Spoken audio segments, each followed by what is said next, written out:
हिमाचल प्रदेश। जब भी ये नाम जहन में आता है तो खूबसूरत पहाड़ और शांत वादियां याद आती हैं। लेकिन इसकी सुंदरता के पीछे एक गहरा रहस्यमयी पहलू भी है। ये वो जमीन है जहां पुरानी लोक कथाएं और अनसुनी कहानियां आज भी जिंदा हैं। तो आज की ये जो कहानी है, ये हमें अगस्त 2025 में हिमाचल की उसी अनकही दुनिया में ले जाएगी। और ये कोई मनगढ़ंत किस्सा नहीं है, ये एलिस नाम की एक महिला के साथ घटी सच्ची घटना पर आधारित है। सोचिए, पहाड़ों के बीच रात में एक लॉन्ग ड्राइव, सुनने में कितना एडवेंचरस लगता है ना? एलिस, उसकी बहन और उनके कजिन रोनी के लिए भी ये बस एक ऐसा ही रोमांचक प्लान था। लेकिन उन्हें जरा भी अंदाजा नहीं था कि उनका ये छोटा सा सफर बहुत जल्द एक ऐसे बुरे सपने में बदलने वाला था जो उन्हें जिंदगी भर याद रहने वाला था। कहानी कुछ यूं है कि एलिस, जो हमेशा कुछ नया और थ्रिलिंग करने को तैयार रहती थी, उसने अपने कजिन भाई रॉनी के लिए एक आखिरी एडवेंचर का प्लान बनाया, क्योंकि रॉनी की जल्दी शादी होने वाली थी। एलिस की छोटी बहन भी साथ जाने के लिए तैयार थी। तीनों में बॉन्डिंग बहुत मजबूत थी, पर उन्हें क्या पता था कि उस रात उनके इस रिश्ते की एक ऐसी परीक्षा होने वाली थी जैसी पहले कभी नहीं हुई। घर से निकलने से पहले उनके परिवार के बड़ों ने उन्हें 3 सीधी-सादी बातें समझाईं, जो शायद किसी को अंधविश्वास लगें, कि पहाड़ों पर रात में गिरना नहीं, जोर से चिल्लाना नहीं और मुसीबत में रोना नहीं। पर क्या ये सिर्फ सुनी सुनाई बातें थीं, या इनके पीछे कोई गहरा और ज्यादा खौफनाक सच छिपा हुआ था? तो रात के करीब 9:30 बजे वो तीनों निकल पड़े। गाड़ी उस सड़क पर दौड़ रही थी जो पहले से ही सुनसान और भुतहा होने के लिए बदनाम थी। हवा में एक अजीब सी ठंडक थी और माहौल में गहराता सन्नाटा, जैसे आने वाले किसी बड़े खतरे का इशारा कर रहा हो। और तभी बीच रास्ते में इंजन अचानक बंद हो गया। उस भयानक खामोशी में बाहर सिर्फ हवा की सरसराहट थी और अंदर उनके अपने दिलों की तेज धड़कनें। वो फंस चुके थे। चारों तरफ घना अंधेरा और एक अनजाना खौफ। अभी एलिस की छोटी बहन की नज़र सड़क पर कुछ दूर खड़ी एक औरत पर पड़ी। अब सवाल ये था कि वो कौन थी? रात के इस पहर में इस सुनसान सड़क पर अकेली क्या कर रही थी? और गाड़ी में हीटर चलने के बावजूद अचानक सबको इतनी ठंड क्यों लगने लगी थी? और फिर वो पल आया जिसने उनके होश उड़ा दिए। जैसे ही गाड़ी की हेडलाइट्स उस औरत के पैरों पर पड़ीं, उन्होंने देखा कि उसके पैर उल्टे थे, पीछे की तरफ मुड़े हुए। सबके सब सुन्न पड़ गए, सांसें रुक गईं। वो समझ गए कि वो कोई इंसान नहीं था। रोनी ने कांपते हाथों से किसी तरह गाड़ी स्टार्ट की और एक्सेलरेटर पर पूरा पैर दबा दिया। वो बस वहां से भागना चाहते थे, लेकिन वो जितनी भी तेजी से गाड़ी चलाते, वो चीज वहीं थी। उनकी गाड़ी के ठीक बगल में भाग रही थी। उसकी काली साड़ी हवा में एक भयानक कफन की तरह लहरा रही थी।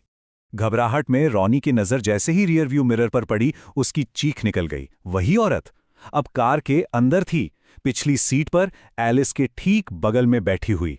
रॉनी ने डर के मारे गाड़ी सड़क के किनारे रोक दी। उन्हें लगा कि शायद वो उस अंधेरे से बच निकले हैं, पर उन्हें ये नहीं पता था कि असली खौफ तो अब शुरू होने वाला था। वो किसी तरह बदहवास हालत में घर पहुंचे, लेकिन दरवाजे पर उनके दादाजी खड़े थे और उनकी आंखों में एक अजीब सी चमक थी, जैसे वो कुछ ऐसा देख पा रहे हों जो किसी और को नजर नहीं आ रहा था। ऐसा लग रहा था मानो घर के कुल देवता, यानी परिवार के रक्षक देवता, उनके शरीर में आ गए हों और दरवाजे पर खड़ी किसी अनदेखी शक्ति को ललकार रहे हों। कई जगहों पर यह माना जाता है कि तेज खुशबू दूसरी दुनिया की शक्तियों को अपनी ओर खींच सकती है।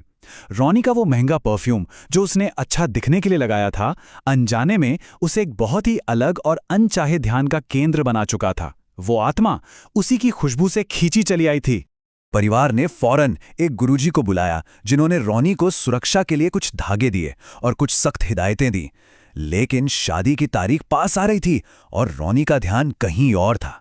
वो बस उस भयानक रात को भूलना चाहता था। उसे लगा कि अब वो सुरक्षित है, लेकिन उसने उस शक्ति की जिद को बहुत हल्के में ले लिया था। बस 1 महीने बाद रॉनी की लापरवाही का नतीजा सामने आ गया।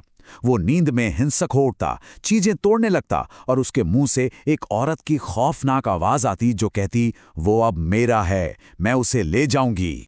अब ये कोई मामूली झाड़ फूंक का मामला नहीं था। ये रॉनी की आत्मा के लिए एक जंग थी, एक खतरनाक रस्म जो या तो उसे बचा सकती थी या फिर हमेशा के लिए बर्बाद कर सकती थी। परिवार ने आखिरी उम्मीद के तौर पर गुरुजी को फिर से बुलाया, ये जानते हुए कि इस बार नाकामी की कोई गुंजाइश नहीं थी। घंटे बीतते जा रहे थे और परिवार की उम्मीद धीरे धीरे टूट रही थी। 6 घंटे के हवन के बाद भी वो आत्मा जाने को तैयार नहीं थी, बल्कि उसने एक मांग रखी, एक शरीर के बदले दूसरा शरीर। ये एक भयानक पहेली थी और अब उन्हें एक नामुमकिन सा फैसला लेना था। जैसे ही गुरुजी ने मंत्रों का जाप तेज किया, हवा में जैसे बिजली सी दौड़ गई। कमरे में जलती हुई जड़ी बूटियों की गंध और बकरे की डरी हुई आवाज गूंज रही थी।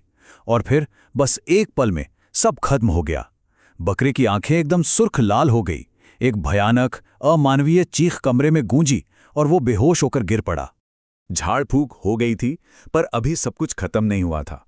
आत्मा को शरीर से तो निकाल दिया गया था, लेकिन उसे ठीक से दफनाना जरूरी था ताकि वो कभी वापस ना आ सके। ये आखिरी और सबसे कठिन परीक्षा थी और रॉनी को इसका सामना अकेले करना था। जंगल के उस अंधेरे में उसका हर एक कदम एक इम्तिहान था। वो आवाजें तेज होती जा रही थीं, मिन्नतें कर रही थीं, धमकियां दे रही थीं, उसे वापस मुड़ने के लिए ललचा रही थीं। लेकिन वो जानता था कि उसे चलते रहना है, अपने डर पर काबू पाना है और उस अंधेरे को हमेशा के लिए पीछे छोड़ना है। वो बुरा सपने खत्म तो हो गया था, लेकिन उसकी यादें बाकी थीं। महीनों तक रॉनी रात में सो नहीं पाता था। उसे हर परछाई में उसी का चेहरा नजर आता था। उसने खाना पीना तक छोड़ दिया था और उसका शरीर डर और चिंता से जैसे खोखला हो चुका था। 20 किलो। सोचिए, ये सिर्फ एक नंबर नहीं है, ये उस आतंक का वजन था जिसने उसकी रूह को खा लिया था। वो अपने ही वजूद की एक परछाई बनकर रह गया था, एक ऐसी घटना का शिकार जिसे शायद वो कभी पूरी तरह समझ नहीं पाएगा। तो ये कहानी हमें क्या सिखाती है?